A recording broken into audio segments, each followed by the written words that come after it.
Man, they real man, not with the gay shit. You niggas sick and gross me out, transforming into a bitch. I don't want that dirty pussy, little mama. I ain't spending no a trick. Don't need you to put me on. I put myself on. Just came up on another lick. Bills paid, belly full, in lack for nothing. Nigga, do me, stay in my lane. Fuck trying to be another nigga with nothing. Brainwashed and continue lied to our social media. Censor everything real good and true destruction. Founded by David Rockefeller, the Trilateral Commission has been an arm of the globalist deep state since 1973. Last week, at their annual meeting, a speaker who cannot be identified according to commission rules said that we are now in a period of structural inflation that will last for decades. They said that the free market is over and industry now sets policy. And they said that this year, 2023, is year one of this new global order. Days later, the Federal Reserve Bank announces a July launch for their new FedNow service, which was first announced in October of 2021. The too big to fail banks and all the large processors are already on board, and so is the US Treasury. The first week of April, the Federal Reserve begins the FedNow pilot program for early adopters to become certified participants to help the Fed confirm readiness for their July launch. FedNow is an instant payment processing system that seeks to be the base of all digital transactions, acting as an umbrella company to manage all financial payments.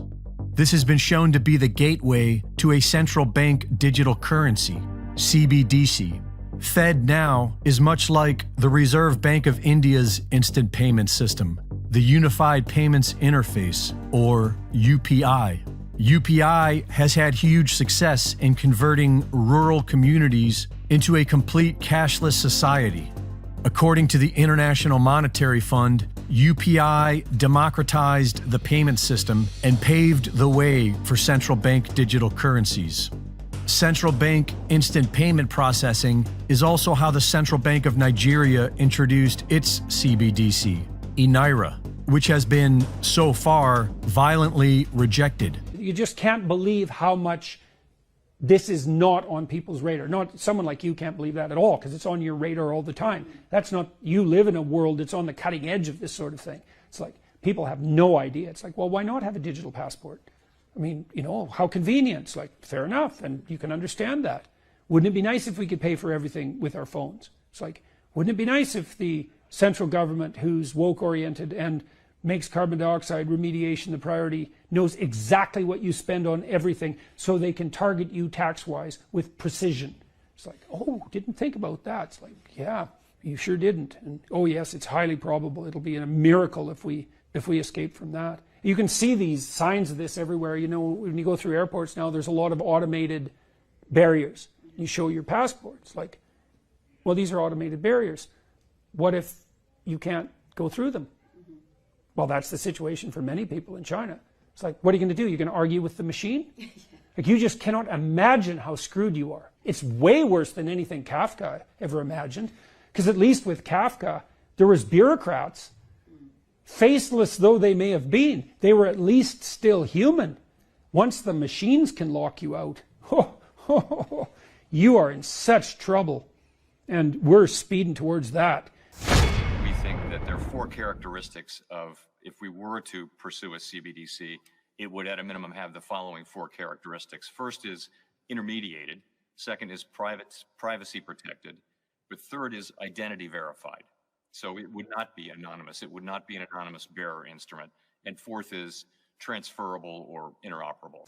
The BIS General Manager, Augustine Carstens, in October 2020, explaining that with CBDC, they will have central control to set the rules and enforce them centrally. Our analysis on CBDC, in particular for the use of general use, we tend to establish the equivalence with cash, and there is a huge difference there. For example, in cash, we don't know, for example, who's using a $100 bill today. We don't know who is using a 1,000 peso bill today. A key difference with the CBDC is that central bank will have absolute control on the rules and regulations that will determine the use of that expression of central bank liability. And also, we will have the technology to enforce that. COVID makes it accelerates the process of digitalization and automatization. It legitimizes the deployment of mass surveillance, and it makes surveillance go under your skin. The nature of this CBDC, what is it actually going to look like? They never talk about that. Right. But I heard one European central banker tell me what it's going to look like. And it was around this large and would be implanted under your skin. America we're broke, when I came out of the military, we're at about 30% debt to GDP. So we could have, that's like you make $100,000, but you pay $30,000 to the bank. Today, it's 140% debt to GDP. That means you're making $100,000, but you owe $140,000 every month. And America's broke, and the baby boomers are still living in that time when we were 30% debt to GDP. So it's not the same world anymore. They've been lied to, but they're not even aware they're being lied to, and they think the Bitcoin guys are crazy. Or anything new that shakes our 401k, dreamland, their fantasy land there. If Bitcoin, you guys keep pissing people off, and we go to Fedcoin, you know what's going to happen? Hyperinflation, because they're going to give money. It's complete communism at that point. They're going to give money directly to the people via UBI, Universal Basic Income, MMT. It's called welfare. It's also called Social Security. It's also called Medicare. But they're going to, if they go to Fedcoin, like China's going to the China coin, if they go to that, that's why you're going to wish you had some Bitcoin, gold, silver, and bullets, because there will be civil unrest. They're going to steal our wealth, but they're going to pump the money directly into the people. And that's what they did during the Weimar Republic, which brought rise to Adolf Hitler. And Kamala and Adolf have the same values. It's reparations. Now we're talking about this digital dollar, and it's starting to pop up. And so, the problem that we have is inflation, right? So the Federal Reserve prints, they just popped out 1.9 trillion, and already today they're talking about another 3 to 4 trillion. Like, where does that money come from? And what most people don't realize is that every time they print another dollar, the dollar in your bank is worth less. And so they're stealing the value from your dollars. And so you don't have any control over that. And even worse than that, when they print those dollars, they're stealing your value. They give them to their buddies. The people closest to the money supply get the benefit. It's called a Cantillon effect. And so it's a completely unfair system. They're stealing your labor. They're stealing your energy, kind of enslaving you with that. And so going to a digital dollar, a central bank digital currency, is the same system, but even worse. So it still gives them all the same benefits of creating as much money as they want, enriching their buddies and themselves while stealing your value. But on top of that, it's a digital money. So it's a couple things that are kind of scary, Ken. It's one, it's programmable. So when they gave out the stimulus last year, the goal was to stimulate the economy. They're hoping people would go spend that money in the economy. Most people didn't. They saved it. Right. Which is exactly what they didn't want to happen. So, and then some people put it into Robinhood and started trading it. Yeah, that's right. And so they can program the money. So they can say, hey, you get the money till Friday. If you don't spend the money by Friday, it comes back to us. And by the way, you can only spend it here, here, here, but you can't spend it here, here, here. So they could program it. But it gets even scarier than that. It's also could be used behaviorally. So for example, Ken, you're saving way too much money. You're negative 5% interest on your money. Mark, you're not saving enough money. We're going to give you positive 5% interest rate. Oh, you're this race, you're this sex, you're this identity, whatever. You get this treatment, you get this treatment. And so through the money, they can control behavior. And that's really where they want to go, which is pretty scary. So they want to be able to inflate it away. And it's almost like if you've seen these futuristic dystopian movies, we don't even have money anymore. Really what we have is the government gives us credits. Yeah, and that's exactly what's happening right now. They can use those credits how they see fit or take them away from us. The difference is when I put my money into Bitcoin, I control it. I have custody. And so nobody can steal it, seize it. And if I want to send it to you, nobody could stop it, block it, or prevent it. And I think it's going to be a good thing for Bitcoin because there's a lot of skeptics on whatever digital money, even though today I think 80% of transactions are done digitally. There's a lot of skeptics on this digital money. And so I think it's going to make it mainstream. And then people are going to go, wait a minute, why does my US dollar, digital dollar, keep losing purchasing power, but this Bitcoin over here keeps gaining purchasing power? And I think it's going to be a big marketing piece for Bitcoin. Once you understand how the Fed operates, so what happened, there was a third federal bank. It started in 1913. You know what else started in 1913? The IRS. So you put 2 and 2 together, and what do you spell? You're being screwed. And so one of the things I like about Bitcoin, it has some degree of liquidity, or it claims it does. So it's not like real estate. When I buy a piece of real estate, it's illiquid.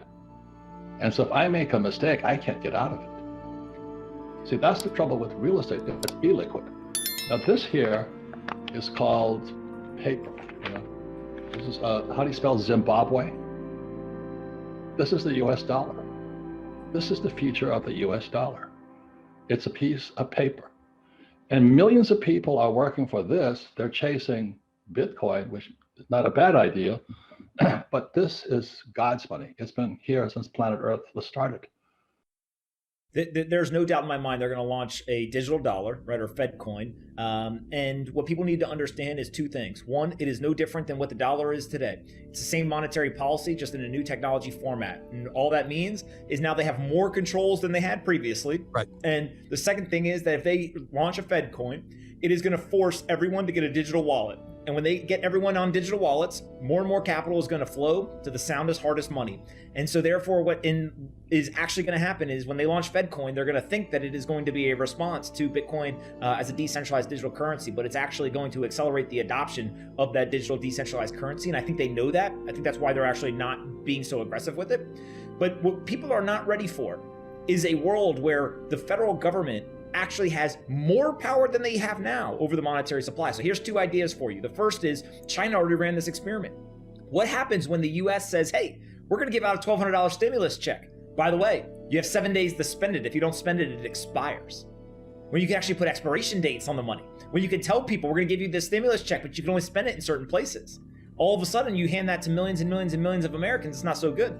The second thing is what happens when they start to personalize monetary policy. They say, Robert, you know what? You've got lots of assets. You've got great income. We're actually going to allow you to experience higher levels of inflation. But you know what? That person that is down the street, they're going to experience medium level of inflation. And we're going to start personalizing the level of inflation or the monetary policy that you have because we can.